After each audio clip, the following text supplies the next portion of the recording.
Lesson number 14. First in lesson number 14 is W. Ito naman sabi, in the body of a word. Si W nasa loob na daw ng isang word. So, when the sound of W occurs in the body of a word, as in quick, it is represented by a short dash. Si W daw is just a dash under nung vowel. So, following the W sound. Okay? It is represented by a short dash underneath the vowel following the W sound. The dash is inserted after the rest of the outline has been written. Okay? So, isusulat nyo siya once natapos nyo na yung mga yung unang letters natin. Hindi nyo siya ipopost tapos tsaka mo lalagyan. Let's say, for example, we have quick. Quick. We have, ito yung sound niya, hindi siya Q, okay? Ang sound niya is letter K. Okay, so we have, K, E, K. Tapos, yung CW natin, dito ilalagay. Ayan. So, we have K, E, K, and then W. Again. Quick, K, E, K, W. K, E, K, W. So, ang sound niya kasi, quick, okay? Quick. Nandun na pronounce natin si W. Next, we have quit. Okay, and again, this is pronounced as K again. So, we have K, W, T, K, E, T, then W. K, E, T, then W. Okay? So, hindi natin nilalagay agad si W.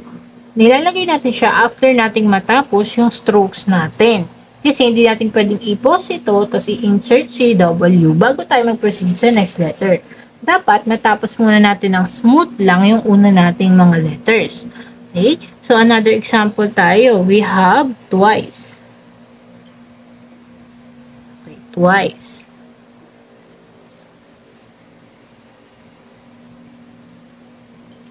Okay? So, twice, we have here T-I-S, tapos ito si W. Okay? T-I-S, tapos W. T-I-S, then W. Okay, another.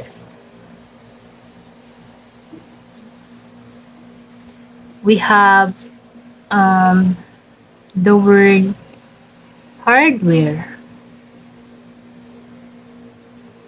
Okay? Hardware, we have H-A-R-D. Okay, naalala nyo to, A-R-D. So, again, ha? H-A-R-D-A-R, and then W. Okay, again. We have H-A-R-D-A-R, then W. H-A-R-D-A-R-W. Okay, naalala nyo to, si R-D. Yung pag ganito natin, paangat natin siya, si letter R and D, combination po yun. Okay, so another sample. We have always. Okay, always. So now we have the word always. Okay, always. So we have here O-L-A-S-W. O-L-A-S-W. So bakit O? Bakit po ang ginagamit dito, hindi letter A? Kasi ang pronunciation natin sa kanya is always. Okay? So, O yung napropronounce natin, hindi po A. So, it is O. Pag in-spell kay steno. Always. Okay? So, lagi tayo sa phonetics or yung ating mga narinig, yung pronunciations natin. Okay? So, next, we have combination ulit. Okay, combination. Dito, we have TED. Words natin na mayroong mga yung mga words na mayroong TED. Okay?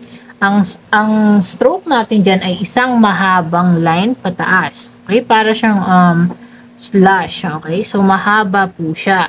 Okay? Para siyang combination ni T at saka ni D. Okay? Kaya mas mahaba siya. Okay? So, compare natin siya kay T, D. Kasi ito si T, E, D. We have T, we have D, and then we have T, E, D. Mas mahaba. Again, we have T, we have D, we have T, E, D. Okay, mas mahaba si T, E, D. So, proceed tayo sa samples natin. We have listed.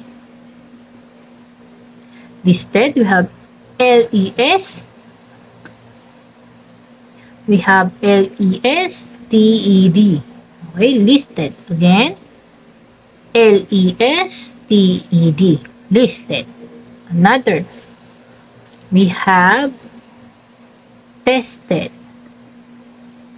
Okay. TESTED. TESTED. TESTED. Tested. Okay. Another example, we have dated. Okay. Dated, we have DATED. DATED. Dated. Okay. Again, we have DATED. Okay. So, ayan, no, mas mahaba siya compare natin kay D. Okay, next tayo. Next example, we have steady. Steady. So, bakit pasok pa rin si Ted dyan? May letter A. Kasi, again, ang pronunciation natin is steady. Okay? E. Steady. So, ang pronunciation niya, hindi naman napropronounce si letter A. So, steady. Okay? So, we have S-T-E-D-E. Okay? Again, S-T-E-D-E. And again, we have S-T-E-D-E. Steady. Okay, so next tayo, ito, same pa rin ng stroke. Okay, we have dead, deep, and then dead. Okay, words containing this, dead, deep, and then dead. So again, isa na po siyang mahabang upward slash. Okay? So, sample words natin dito, we have guided. Guided, we have gay, I, and then ted.